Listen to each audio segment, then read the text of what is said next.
What happens when a powerful billionaire meets a kind-hearted nurse in the quiet corridors of a hospital? At St. Augustine Medical Center, a single glance between Charlotte Evans and Oliver Hartman would ignite a love so deep it would cost him everything: his empire, his reputation, his most closely guarded secrets.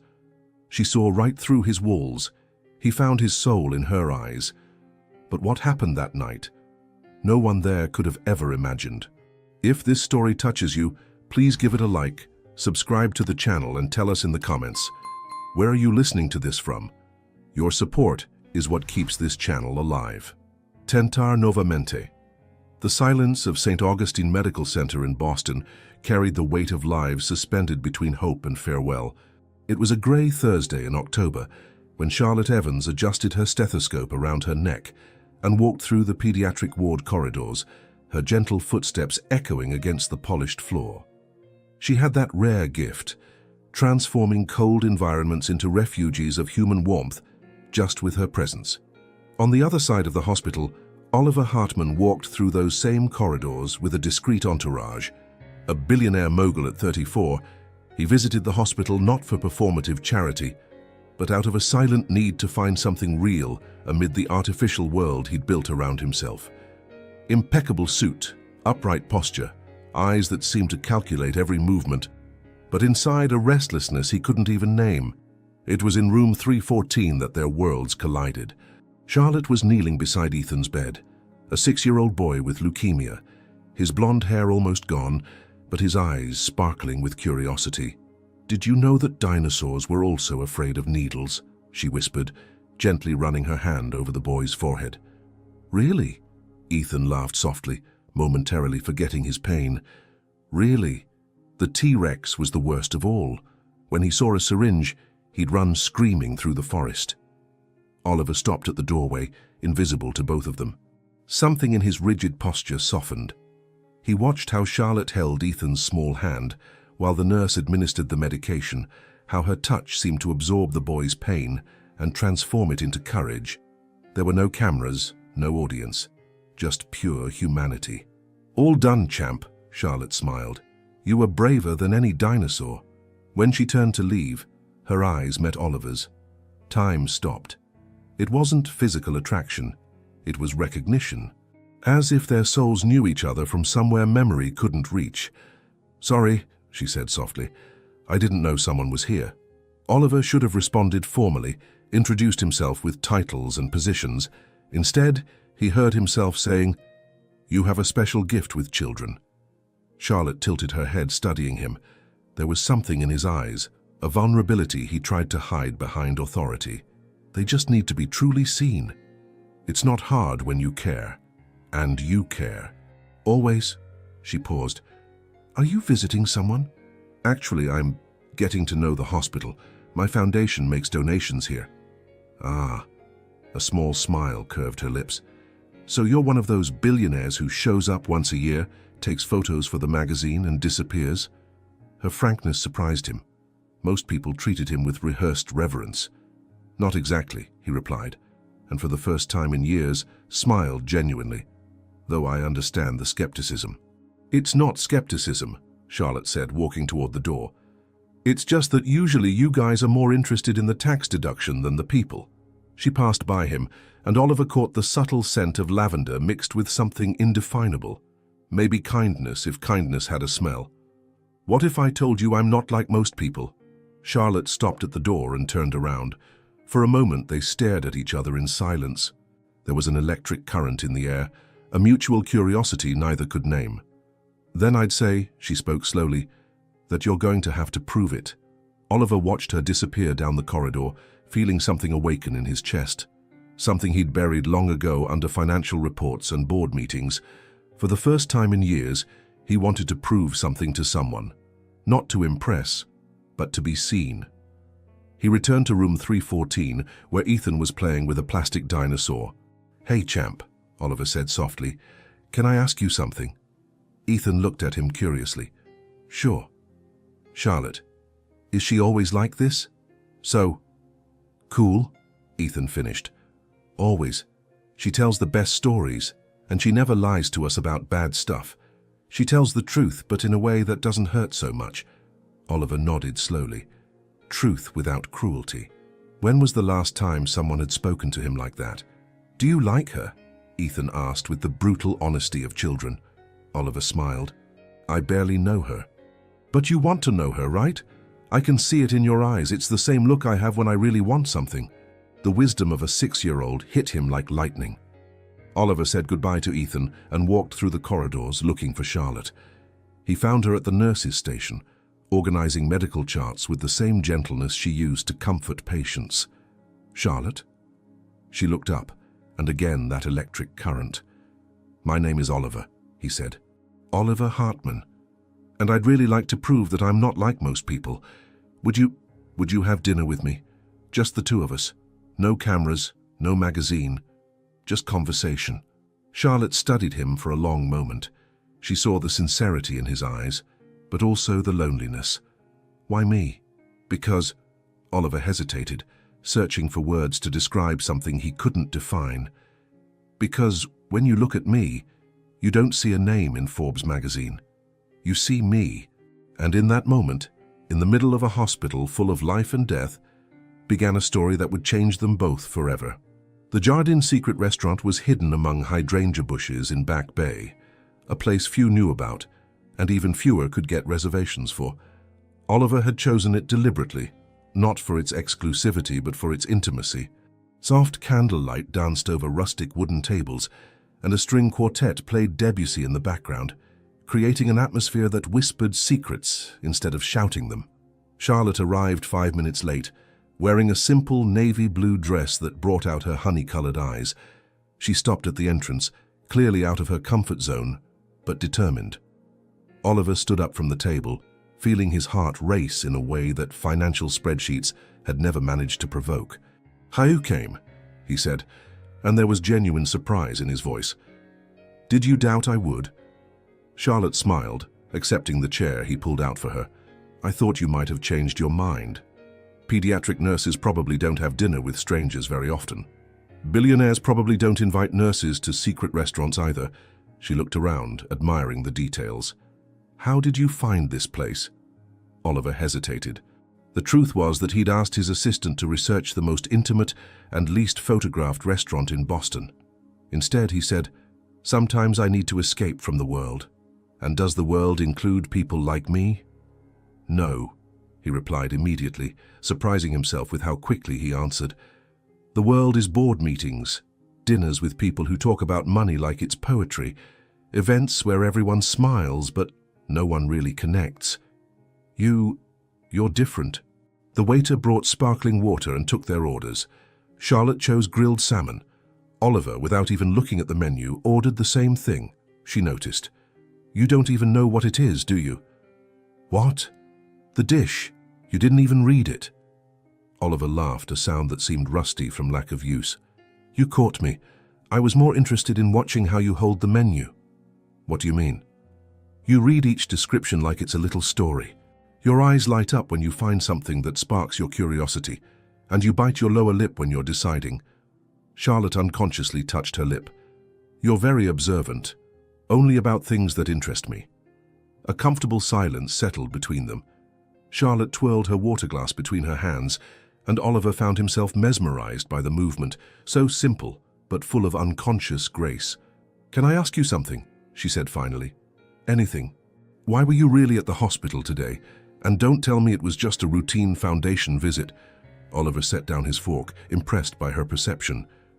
"You don't accept easy answers, do you? Not when I can see there's more underneath." He took a deep breath. "My younger brother died in a hospital when I was 16. Leukemia, like Ethan. I was so focused on not crying, on being strong for my parents, that I never really processed it. Visiting pediatric hospitals is my way of, I don't know, trying to understand something I didn't understand back then." Charlotte reached across the table and gently touched his hand. The contact was electric, but gentle. "I'm sorry. It was a long time ago. Pain like that doesn't have an expiration date." She didn't pull her hand away. "What was his name?" "David. He was 12 and obsessed with astronomy. He wanted to be an astronaut." You talk about him in the past tense, but he's still present for you, isn't he? Oliver looked at her, really looked. How could she see through him so easily? How do you do that? What? Know me without knowing me. Charlotte smiled softly. Maybe it's because you hide behind so many layers that when someone sees beyond them, it seems like magic. But it's not. It's just attention. No one's ever paid attention to me like that, because you don't let them. But with me, she paused. With me, you're letting yourself. Dinner arrived, but neither of them seemed interested in the food. The conversation flowed as if they were old friends reuniting after years apart. Tell me about your parents, Oliver asked. My dad was a mechanic. My mum was an elementary school teacher. They met when her car broke down on the highway. Dad always said it was love at first sight, but Mum insisted it was just urgency. She had papers to grade. Charlotte smiled fondly. They died in an accident when I was 22. You were all alone. Completely. That's when I decided I wanted to work with children. They see the world more honestly, less complicated. You never married? Had a serious relationship? Charlotte hesitated. There was someone in college. Michael. We dated for 3 years, almost got married. But he wanted me to be smaller, quieter, less intense about caring for others. And you chose to be yourself. Always. Life's too short to be a diminished version of who we are. Oliver felt something stir in his chest. Admiration, desire, something deeper he couldn't name. You're extraordinary. I'm normal. You're just used to people who pretend. They finished dinner talking about books, movies, dreams. Charlotte discovered that Oliver had studied literature before economics, that he still secretly wrote poetry, that his favorite color was green because it reminded him of his mother's eyes. Oliver discovered that Charlotte read 3 books a month, that she sang in the shower, that her biggest fear was not being able to make enough of a difference in the world. When it was time to leave, neither of them wanted the night to end. Can I drive you home? Oliver offered. Thanks, but I took the subway. Charlotte. She turned on the sidewalk, and the restaurant's light illuminated her face like a Renaissance painting. Yes? I'd really like to see you again. Not for another formal dinner, just to be with you anywhere, doing anything. Charlotte studied him for a long moment. She saw the vulnerability in his eyes, hope mixed with fear of rejection. Coffee tomorrow night? I know a small place that stays open late. Yes, he replied immediately. Anywhere you choose. She stepped closer and lightly kissed his cheek. The scent of lavender enveloped him again, and Oliver closed his eyes, memorizing the moment. Until tomorrow, Oliver. He watched her walk toward the subway station, and for the first time in years he couldn't think about work, meetings, anything except the way she had said his name, like it was something precious. Midnight Pages Cafe was the kind of place that existed for book lovers and romantic insomniacs. Hidden in a Beacon Hill alley, it stayed open until 2 in the morning, with floor-to-ceiling bookshelves and worn leather armchairs that held the stories of everyone who had ever dreamed in them. Charlotte arrived first, choosing a table in the most secluded corner, where amber light created an atmosphere of shared secrets. Oliver appeared promptly at 10 at night, but something had changed about him. The impeccable suit was replaced by dark jeans and a grey wool sweater that made him look younger, more approachable, more real. You look different, Charlotte observed when he sat across from her. Different how? Less armored. She tilted her head, studying him. I like it. They ordered coffee and, without realizing it, began a ritual that would repeat for the next few weeks. Conversations that stretched until the cafe closed, walks through the empty gardens of Boston Common, meetings in old libraries where they whispered about books as if they were conspirators, sharing state secrets. It was in the 3rd week that Oliver realized he was completely lost. Have you ever noticed, Charlotte said one night as they walked along the Charles River, how people stop really seeing each other after a while? They get used to one another and forget to pay attention. Is that why you never stop observing? That's why I never want to stop observing you, she replied, and the words came out more intimate than she had planned. Oliver stopped walking. Charlotte. Sorry, I shouldn't have. No. He turned to her, his eyes intense in the moonlight. Don't apologize. not for speaking the truth. They were very close now, and Charlotte could feel the warmth emanating from his body, the subtle scent of his cologne mixed with something purely masculine. "Oliver, what are we doing?" "I don't know," he whispered, raising his hand to gently touch her face. "But I know I can't stop." She was the one who closed the distance between them, standing on her tiptoes to meet his lips. The kiss was hesitant at first, more of a question than a statement. But when Oliver pulled her closer, deepening the contact, something ignited between them. They separated breathlessly, forehead against forehead. "Come with me," Oliver murmured against her lips. 40 minutes later, they were on the top floor of the Hartman building, in Oliver's office that occupied the entire floor. Boston's lights spread like stars at their feet, creating a private universe where only they existed. "This is where you spend most of your time," Charlotte said, walking toward the enormous windows. "Used to, before I met you." Oliver loosened the tie he didn't even realize he was still wearing and approached her from behind. "Now I can't concentrate on anything but you." Charlotte turned in his arms, and this time there was no hesitation. The kiss was hunger and thirst at the same time, months of unspoken tension releasing in a moment. Oliver's hands got lost in her hair, and she sighed his name against his mouth. "Oliver," like a prayer. He gently pressed her against the cold window, their bodies fitting together as if they had been made for each other. "Are you sure?" he whispered, looking deep into her eyes.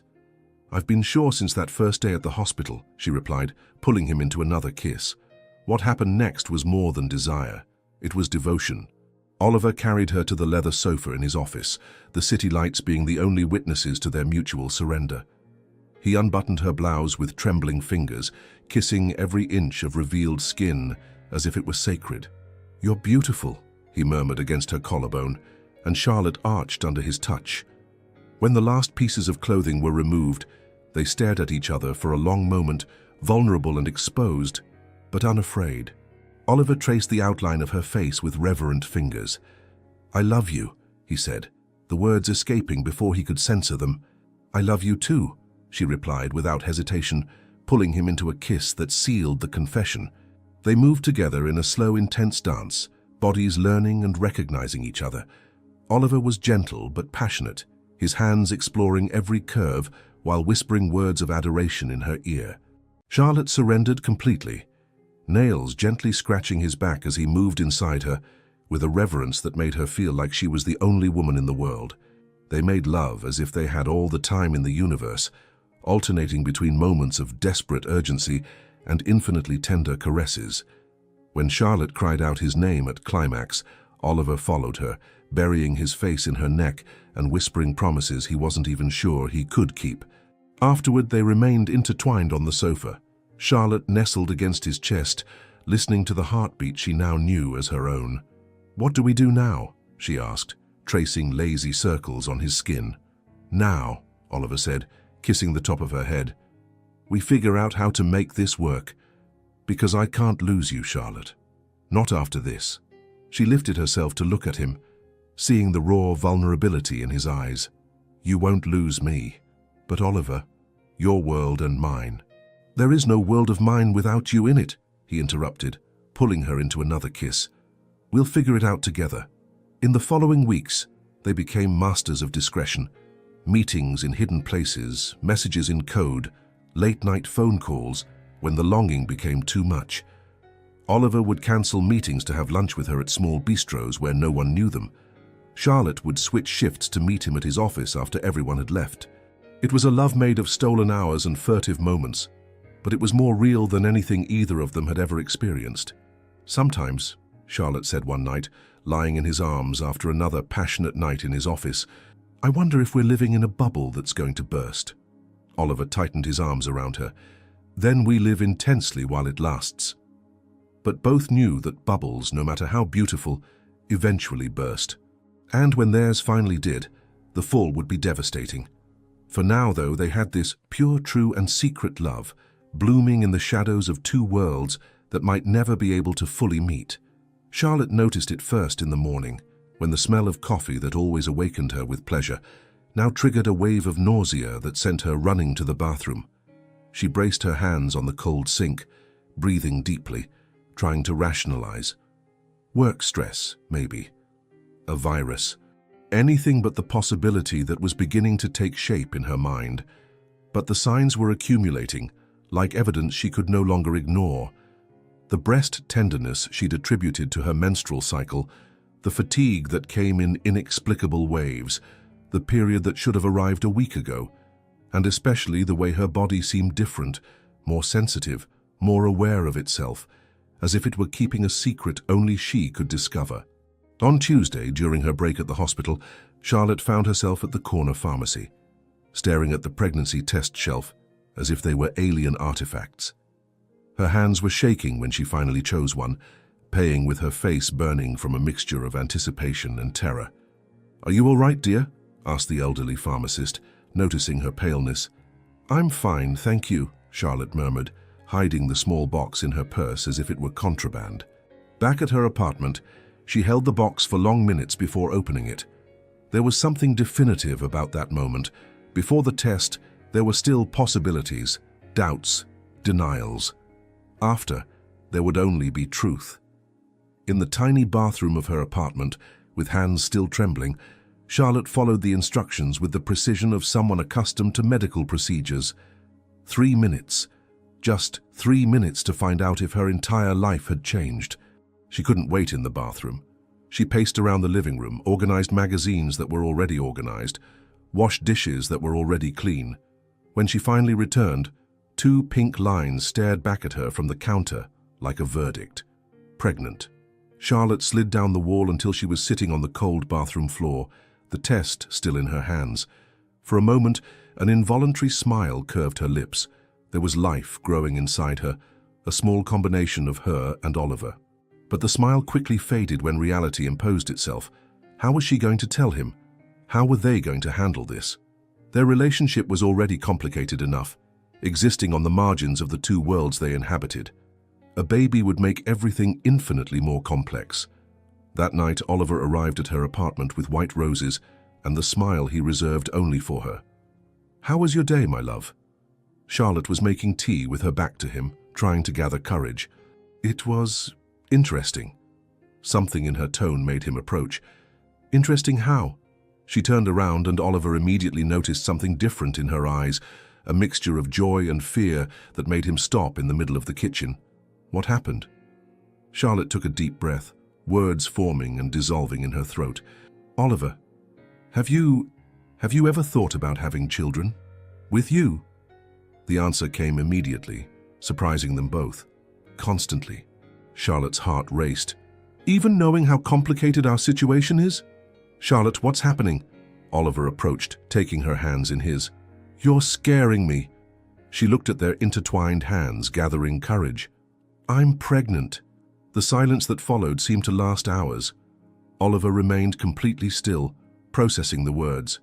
"Pregnant," he repeated, as if testing the weight of the word. "I found out today. 3 tests, all positive." Charlotte tried to read his expression, but he seemed in shock. "Oliver, say something." Slowly a smile spread across his face, genuine, radiant, transformative. "We're going to have a baby?" "We're going to have a baby," she confirmed, and then he wrapped her in his arms, spinning her around the small kitchen while laughing like a child. "I love you," he whispered against her ear. "I love you so much, and I love this baby I can't even see yet." Charlotte melted in his arms, feeling immense relief. "Are you sure? Because it's going to change everything, Oliver. Absolutely everything." "I know." He set her down, holding her face between his hands. "And I want it to change. I want a future with you, Charlotte. I want a family with you. I always have. I just didn't know how to ask." That night, they stayed up late, talking about names, about what the baby would be like, about how they were going to organize their lives. Oliver placed his hand over Charlotte's still flat belly, marveled by the miracle happening there. "Do you think he can hear me?" he asked. "It's still very early, but—" Charlotte covered his hand with hers. "Maybe he can already feel when you're here." "Then I'll talk to him every day," Oliver decided, gently kissing her belly. "Hi, little one. I'm your daddy. And I already love you more than I imagined possible."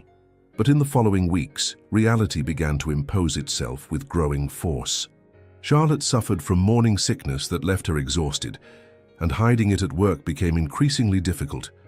Oliver was more protective, more present, cancelling important trips and meetings to take care of her, which didn't go unnoticed by his assistant and the board of directors. One afternoon, while Charlotte rested on the couch in her apartment, Oliver brought ginger tea and saltine crackers. "You have to stop cancelling appointments because of me," she said, accepting the tea. "People are going to start getting suspicious. Let them suspect you and the baby are my priority." "Oliver," Charlotte took his hand, "what if this goes wrong? What if the world finds out before we're ready? What if—" "Hey." He knelt beside the couch, looking directly into her eyes. "No matter what happens, we're going to face it together. You, me, and our child. We're a family now." Charlotte nodded, trying to believe it would be that simple. But deep down, a small voice whispered that nothing about their lives would be simple, and that love, no matter how strong, might not be enough to protect them from the approaching storm. For now, though, they had this moment, a life growing between them, love blooming despite the impossibilities, and the stubborn hope that maybe, just maybe, happy endings were possible even for people from different worlds. The first photo appeared on the cover of the Boston Herald on a grey December morning. Charlotte was leaving a prenatal appointment, her hand unconsciously over her belly that was beginning to show a subtle curve, when she saw the newsstands on the hospital corner. Her own face stared back at her, next to Oliver in a grainy image taken with a telephoto lens. "Billionaire and the Nurse, Secret Romance Exposed," screamed the headline in bold letters. Her legs nearly gave out. With trembling hands, she bought the newspaper and read the first lines.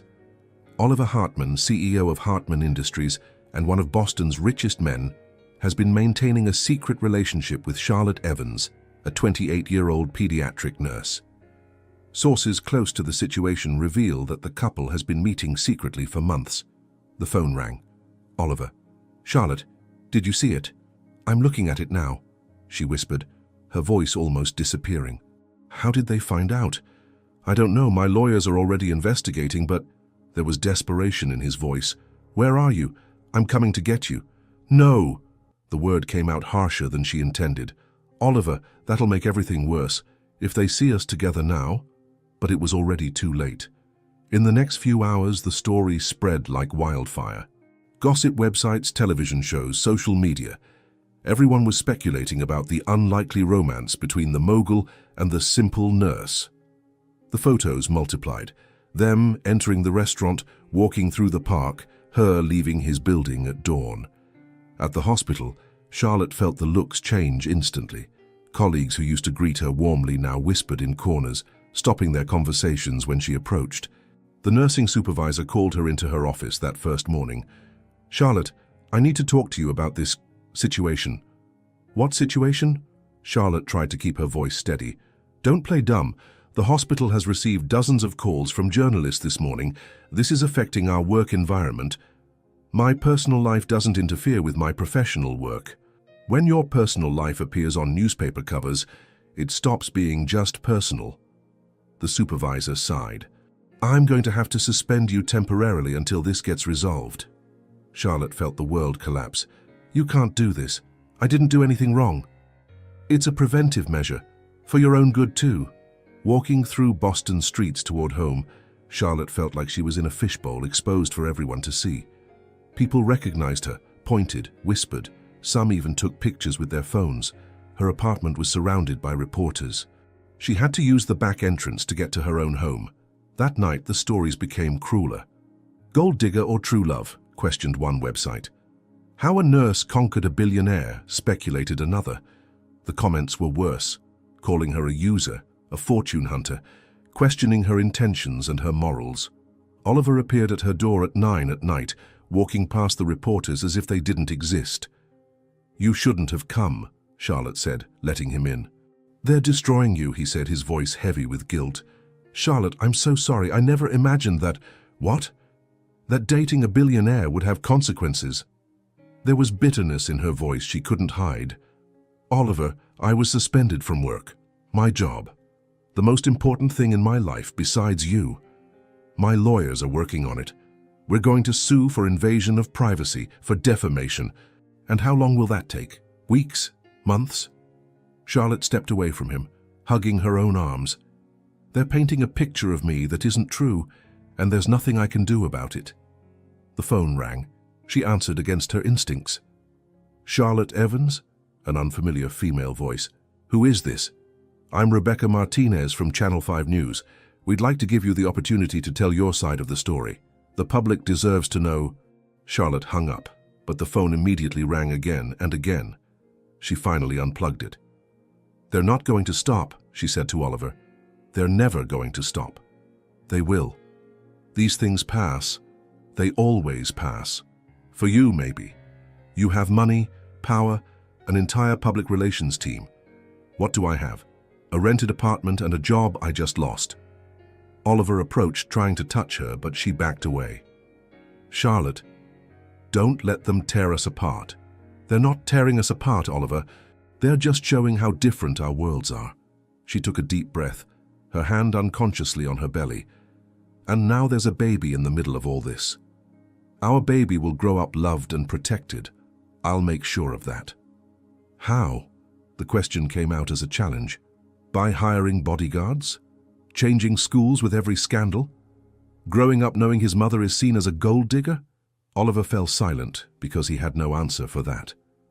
The next morning, the situation got worse. A morning television show did an entire segment on celebrity gold-digging relationships, using Charlotte as the main example.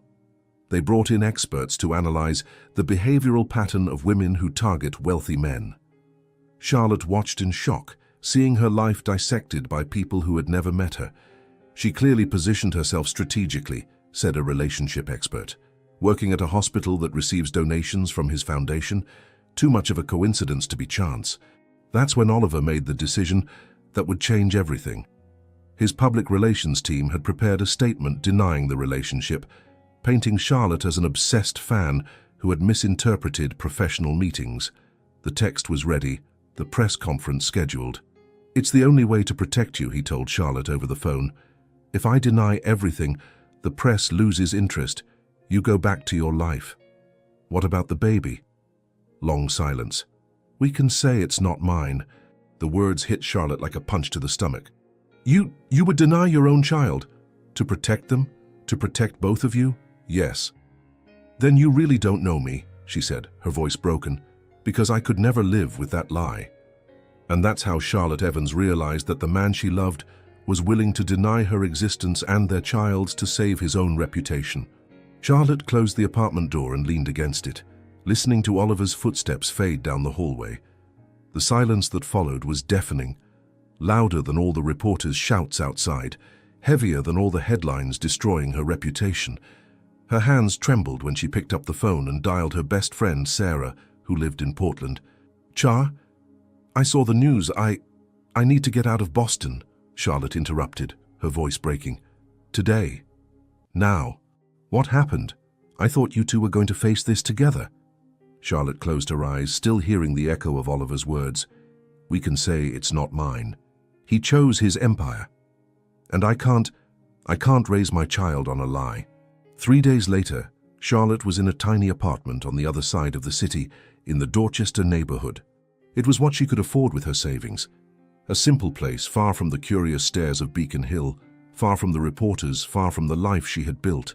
The apartment had thin walls, creaky floors, and a window that looked out onto a narrow alley. But it was hers, and no one there knew who she was. Oliver tried calling dozens of times on the first day. She turned off her phone. He showed up at the hospital. She wasn't working there anymore. He sent flowers to her old address. They wilted at the door of an empty apartment. Charlotte got a temporary job at a community clinic, away from the spotlight, where she could use her experience to help families who really needed it. The salary was a fraction of what she earned at the hospital, but at least no one whispered about her personal life. Weeks turned into months. Charlotte's belly grew, and with it, a loneliness that physically hurt.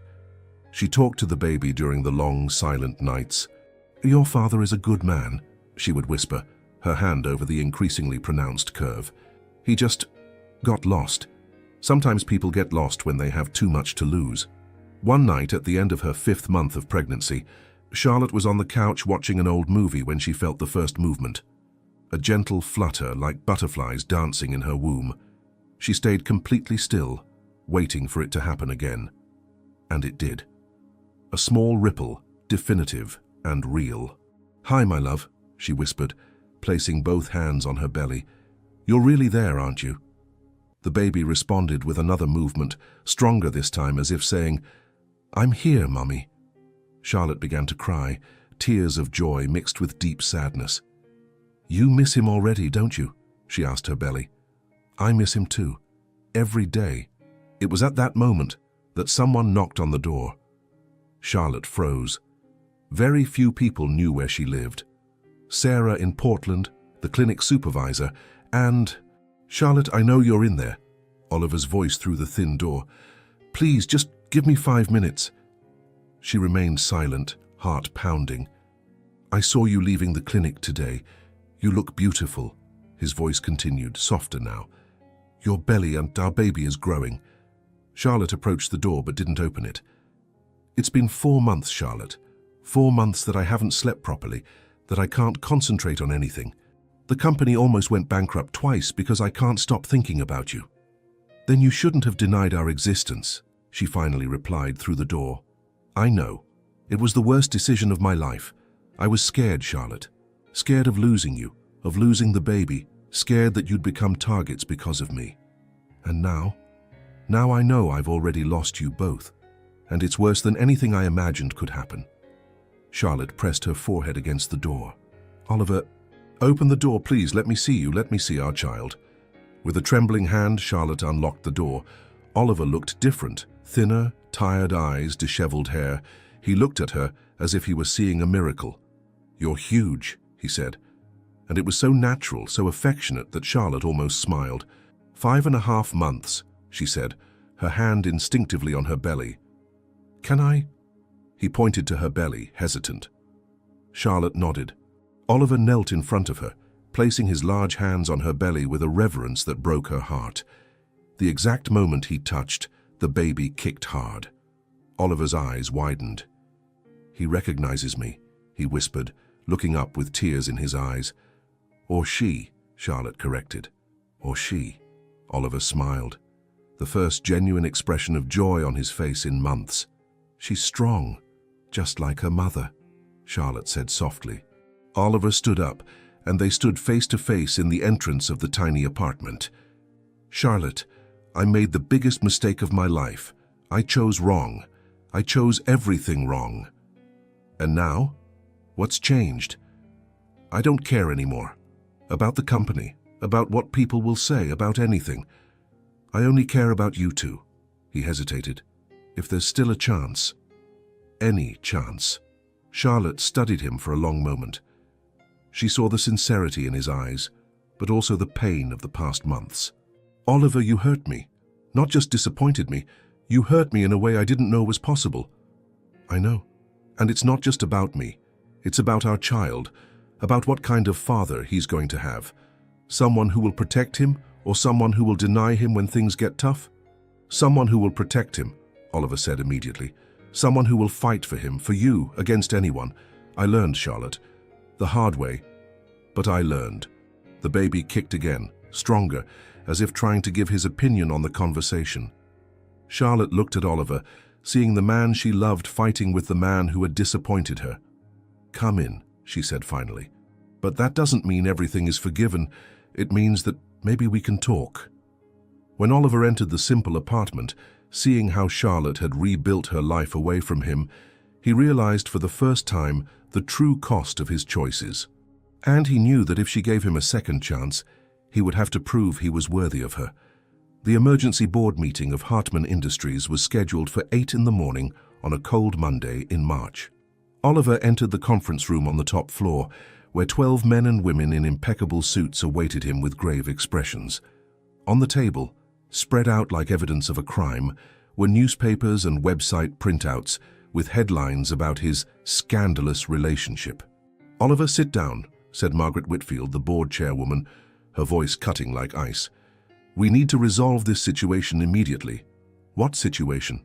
Oliver asked, though he knew exactly what they were talking about. You know very well. Richard Montclair, the senior board member, pushed a newspaper in his direction. Your romantic adventures are affecting the company's image.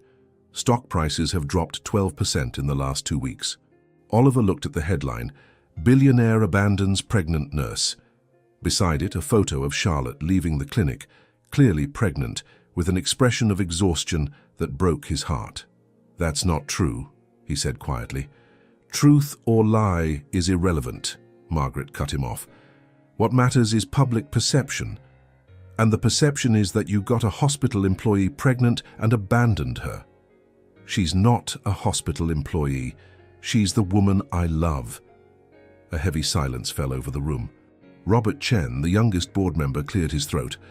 Oliver, we all have indiscretions. It's part of life. But when these indiscretions affect business... It's not an indiscretion, Oliver interrupted, his voice hardening. It's my personal life. Your personal life stopped being personal the moment it became a headline, Margaret said. And now we have investors questioning your leadership ability, clients cancelling contracts, employees being questioned by reporters at the company entrance. Richard opened a folder and pulled out a document. We've prepared a solution. Oliver looked at the paper. It was a press release already written with the company letterhead. Mr. Oliver Hartman categorically denies any romantic relationship with Ms. Charlotte Evans. The meetings between them were strictly professional, related to the philanthropic activities of the Hartman Foundation. Any claim of paternity is unfounded and will be legally contested. The words danced in front of Oliver's eyes like poisonous snakes. You want me to deny my own child? We want you to save your company, Margaret said coldly. And yourself. This woman is clearly taking advantage of the situation. It's probably not even your child. It is my child. Oliver's voice came out low, dangerous. Prove it, Richard challenged. I don't need to prove anything to you. You do, Margaret leaned forward. Because if you don't sign this release today, by the end of the week, you won't be CEO of this company anymore. And without the company, Oliver, you're nothing. She won't even want you. Oliver looked around the table, seeing faces he'd known for years, people he considered allies, partners. Now they looked like vultures circling a carcass. So you're giving me an ultimatum. We're offering a solution, Robert said. Sign this, wait for the dust to settle, and in a few months everything goes back to normal. You can even help the girl financially, discreetly. The girl has a name, Charlotte Evans, and she's carrying my child. Allegedly your child, Richard corrected. Oliver stood up slowly. I need to think. You have until tomorrow morning, Margaret said. The press conference is scheduled for 10, with or without you. That night, Oliver drove to Charlotte's apartment. She let him in and they sat on the small couch, the weight of the decision he needed to make filling the space between them. They want me to deny you, he said finally. Deny the baby. Deny everything. Charlotte didn't seem surprised. And are you going to? Oliver looked at her, hair pulled back in a simple ponytail, no makeup, wearing a loose t-shirt that barely hid her round belly. She was more beautiful than ever. If I don't, I lose everything. The company, my position, probably most of my fortune. And if you do, I lose you both. Charlotte placed her hand on her belly. Oliver, I can't make this decision for you. But I can tell you one thing. Our child will grow up knowing the truth. No matter what you choose, he'll know who his father is. Oliver knelt in front of her, placing his hands on her belly. Would you forgive me if I chose you both and lost everything else? The question is, would you forgive me if you didn't choose us? The next morning, Oliver arrived at the company 2 hours before the press conference. Margaret and Richard were already in the conference room with the public relations team, finalizing the details. Great, you came. Margaret smiled. The statement is ready. You just need to sign it. Oliver looked at the paper one more time. The words seemed to burn his eyes. Where's the press conference? Main auditorium. We already have journalists from all the major outlets. Oliver nodded and walked to his desk. He sat down, picked up a pen, and for a long moment stared at the document. Then, slowly, he tore the paper in half. Oliver, Margaret screamed, what are you doing? Choosing, he said, standing up. For the first time in my life, choosing what really matters. He walked to the auditorium, where dozens of cameras and reporters awaited him. Without notes, without a prepared speech, Oliver approached the microphone. "Good morning," he began, and the silence was instant.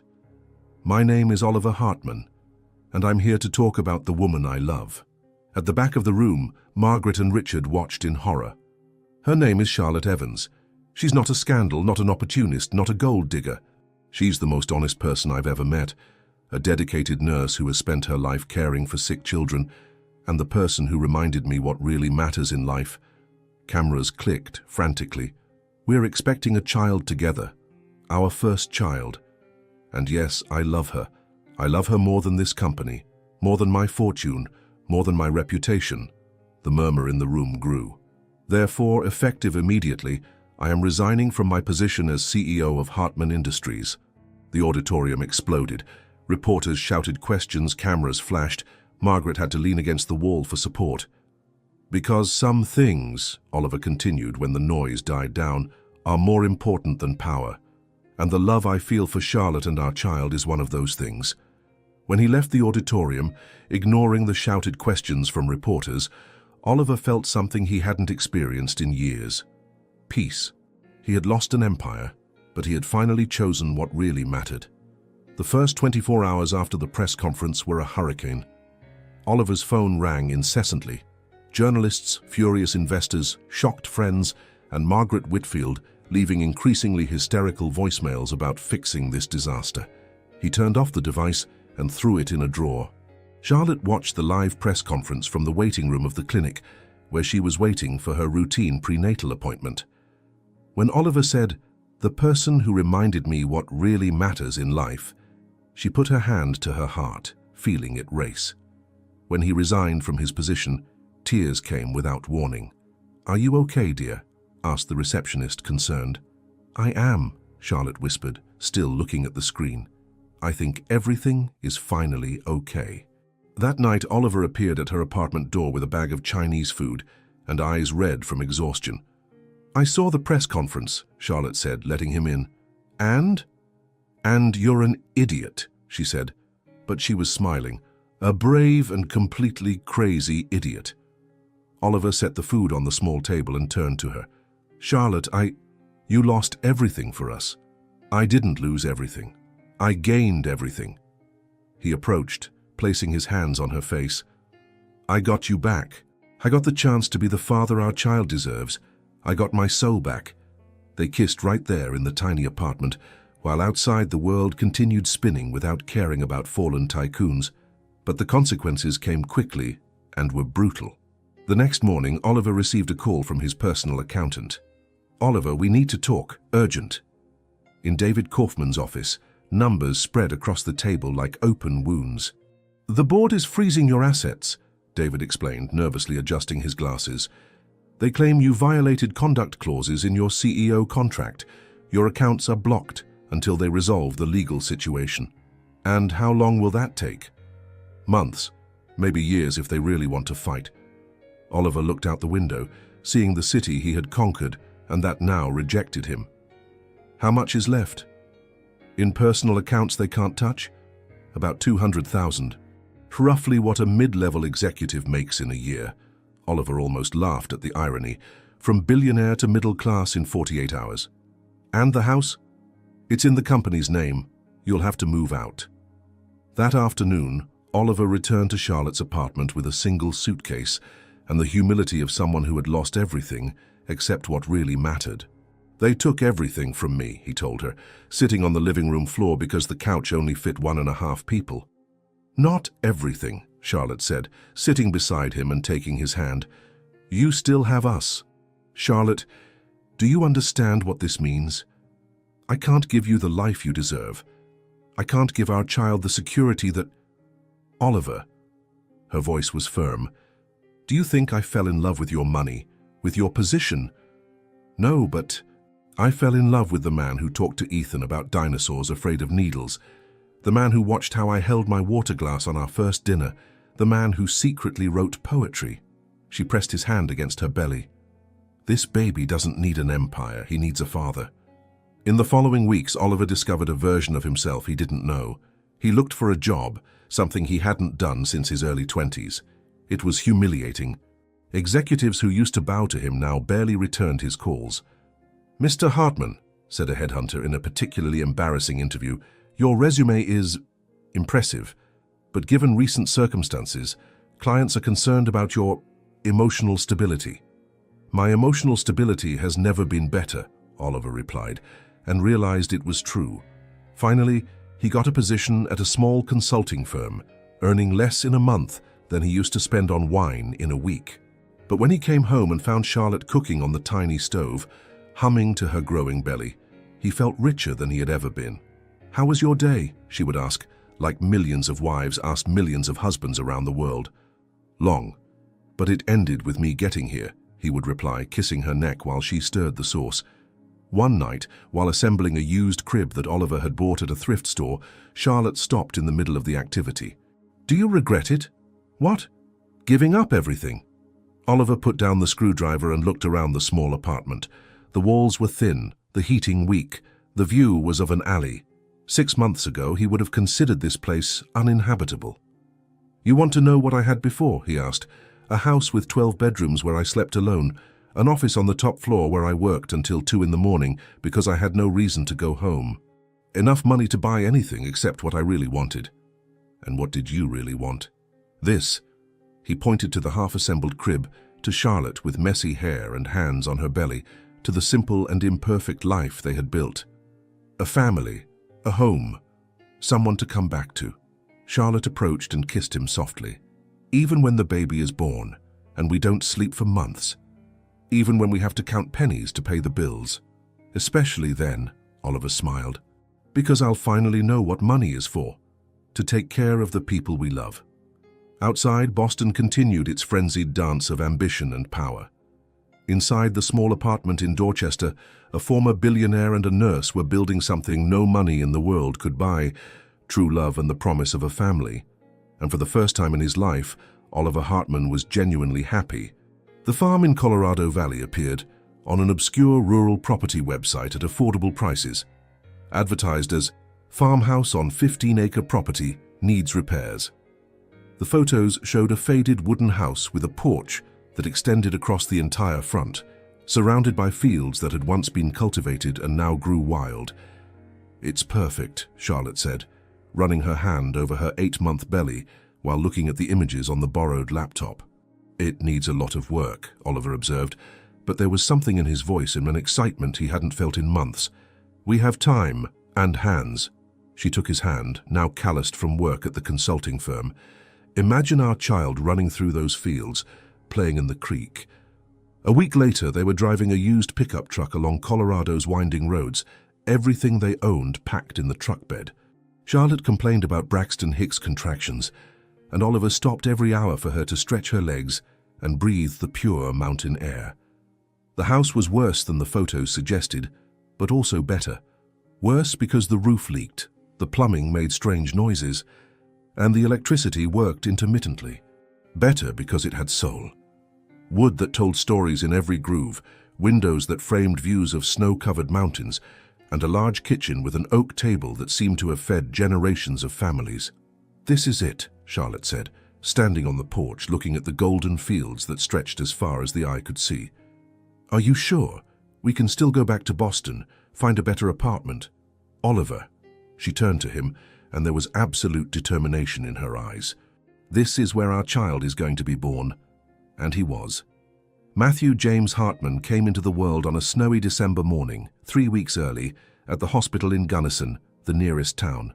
Oliver held Charlotte through the first contraction at 5 in the morning, and only let go of her hand 12 hours later, when Matthew's strong and indignant cry filled the delivery room. "He's got your lungs," the doctor laughed, placing the baby on Charlotte's chest. Oliver looked at his son, small, red, perfect, and felt something break and remake itself inside his chest. "Hi, Matthew," he whispered, gently touching the tiny, clenched hand. "I'm your dad." Matthew opened dark eyes, just like his mother's, and seemed to study Oliver for a long moment before closing them again, satisfied. "He recognizes you," Charlotte murmured, exhausted but radiant. "Like recognizing home," Oliver completed. The first months in Colorado Valley were a symphony of discoveries. Oliver learned to change diapers at 3 in the morning, to distinguish between hunger cries and sleepy cries, to make Matthew stop crying just by holding him against his chest and humming melodies he made up on the spot. During the day, while Matthew slept, Oliver worked on the house. He learned to fix leaks, replace rotted boards, paint walls with discounted paint they bought in town. His hands, which had once signed million-dollar contracts, now grew calloused with nails and wood. Charlotte nursed Matthew in the kitchen while planning a garden for spring. "We'll plant tomatoes over there," she would say, pointing out the window. "And herbs near the kitchen. Matthew can help us when he's bigger. Can you picture him at 3, running around with dirt up to his knees?" Oliver smiled. "I picture him at 16, bringing girlfriends home and being embarrassed because his parents still kiss in the kitchen." "We're going to embarrass him a lot," Oliver laughed, pulling her into a kiss he savored slowly. The nearest neighbors, Jim and Martha Stevens, lived 2 kilometers away and had lived in the region their entire lives. Martha showed up with beef stew on the second day after they returned from the hospital. "Welcome to the valley," she said, handing over the still warm pot. "Heard you folks came from the big city." "Boston," Charlotte confirmed, bouncing Matthew in her arms. "Long way from home," Jim observed, but there was no judgment in his voice. "Actually," Oliver said, looking at Charlotte and Matthew, "we're exactly where we're supposed to be." The Stevens became like substitute grandparents to Matthew and mentors to Oliver and Charlotte in the art of country living. Jim taught Oliver about soil, about when to plant what, about how to read the weather in the clouds. Martha showed Charlotte how to make preserves, how to prepare the house for the harsh mountain winter, how to find the best wild berries in season. "You two have something special," Martha said one afternoon, watching Oliver teach Matthew, now 6 months old, to help in the garden while Charlotte prepared lemonade in the kitchen. "Don't see much of that these days." "What do you see?" Charlotte asked. "People who actually like each other, not just love. Everyone says they have that, but you enjoy being together. You have fun. That's rare." That night, after Matthew had fallen asleep, Oliver and Charlotte danced on the porch under the stars, with only the sound of crickets and wind in the fields as their soundtrack. There was no music, but they didn't need music when they had that moment. "Do you miss it?" Charlotte asked, her head resting on his shoulder. "What?" "The life you had, the power, the importance." Oliver stopped dancing and looked at her. "Charlotte, do you want to know what the most important day of my life as CEO was?" "What?" "None of them. I can't remember a single day that actually mattered." He spun her gently. "But I can tell you about the most important day of my life now." "What?" "Today. And yesterday. And tomorrow when I wake up and you'll be there, and Matthew will be in his crib and I'll make coffee while you nurse him, and we'll plan which part of the fence we're going to fix." Oliver smiled. "Every day matters now." Charlotte stood on her tiptoes and kissed him, long and sweet under Colorado's starry sky. "I love you, Oliver Hartman. I love you, Charlotte Evans. Soon to be Charlotte Hartman." "Soon?" Oliver knelt right there on the porch of the house they had transformed into a home and pulled from his pocket a simple ring, not an expensive diamond, but a gold band that had belonged to Martha's grandmother, which the elderly woman had insisted on lending until you can afford to buy your own. "Charlotte Evans, will you marry me? Not because I have something to offer you, but because I can't imagine a single day without you." Charlotte laughed and cried at the same time. Yes, 1,000 times yes. And there, surrounded by golden fields and under an infinite sky, they began planning a wedding that would be as simple and true as the life they had built together. The Cedar Creek wooden chapel had existed since 1892, built by the valley's first settlers. Too small for a large congregation, perfect for a love that didn't need an audience. The worn wooden pews could seat at most 20 people, and the simple glass windows framed views of the Rocky Mountains that served as grander decoration than any floral arrangement. Oliver spent the morning of the wedding chopping wood, not because he needed to, but because his nerves demanded physical activity. Matthew, now 8 months old, sat on the blanket at his feet, clapping every time the axe split the wood. "Nervous?" asked Jim Stevens, who had offered to be a witness. "Terrified," Oliver admitted, running his hand through his hair. "What if she changes her mind? What if she realizes she can do better than a broke ex-billionaire who can barely tell a hammer from a wrench?" Jim laughed, picking Matthew up.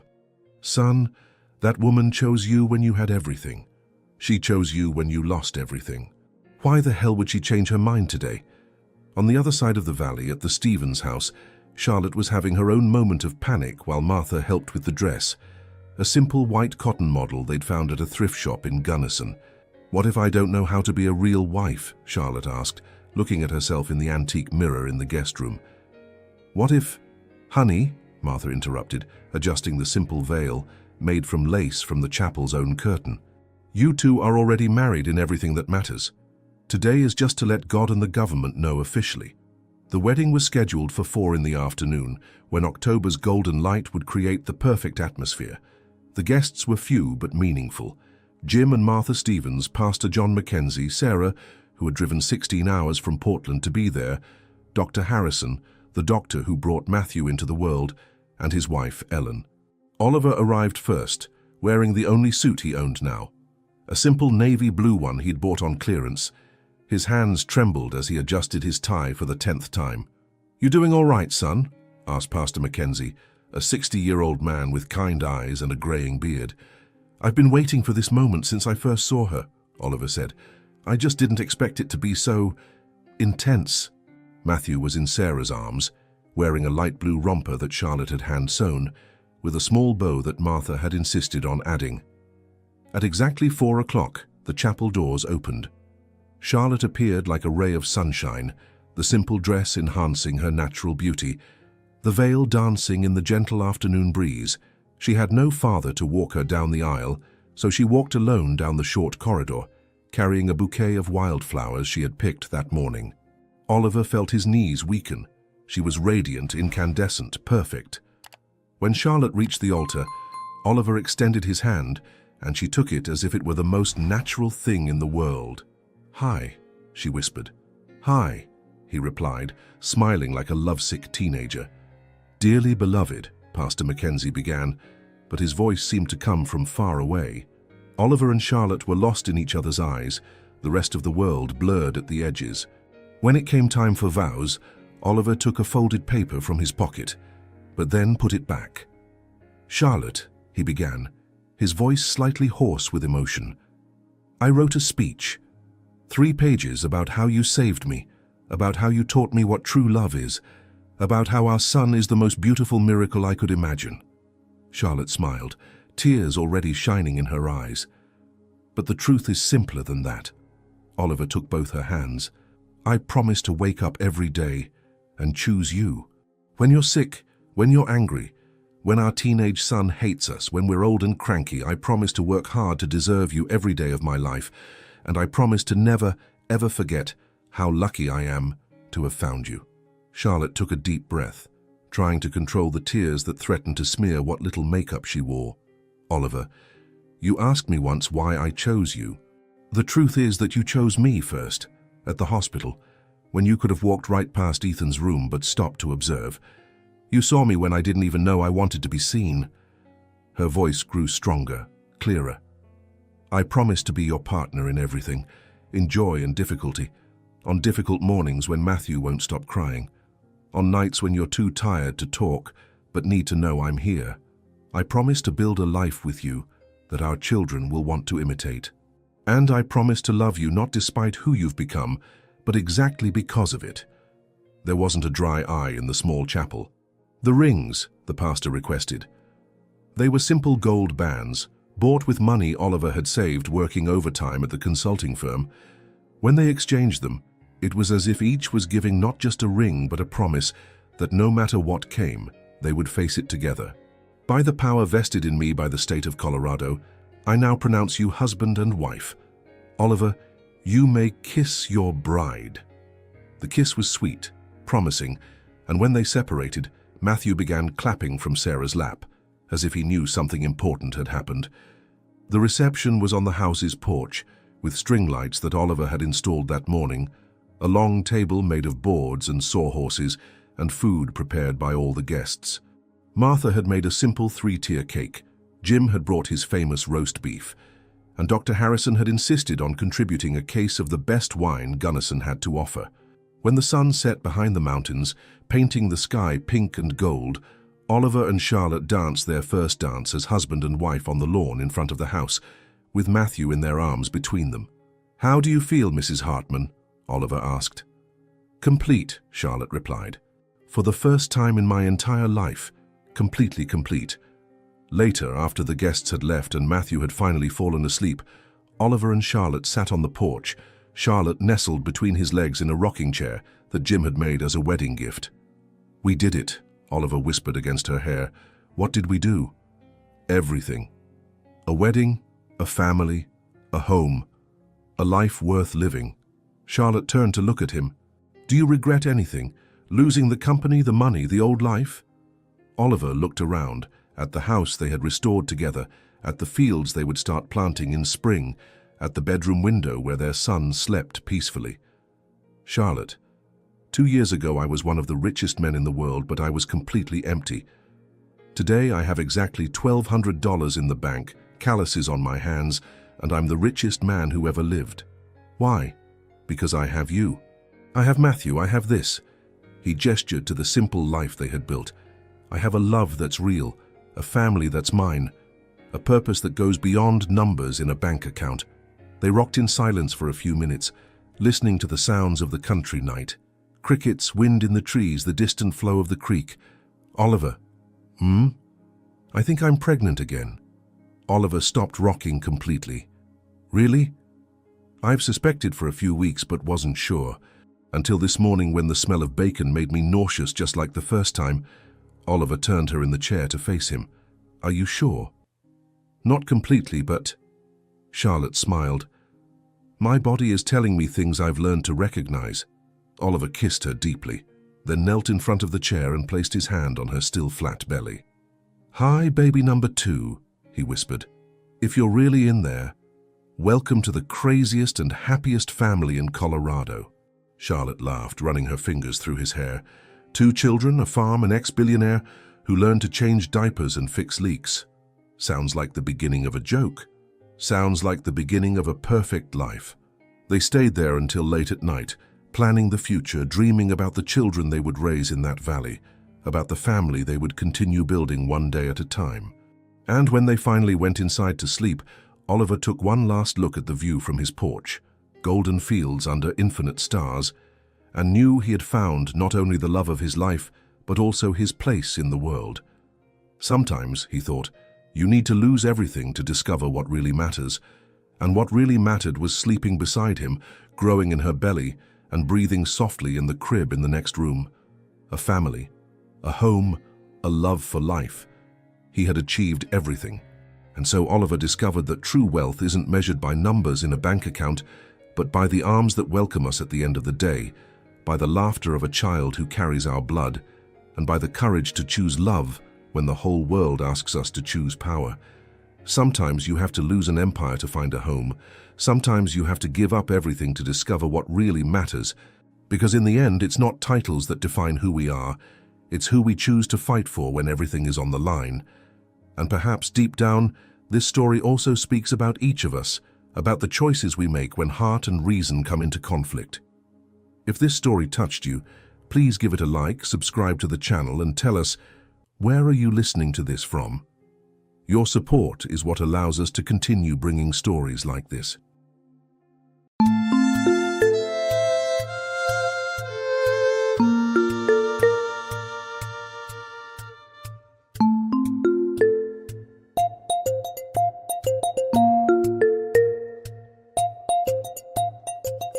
Thanks for watching!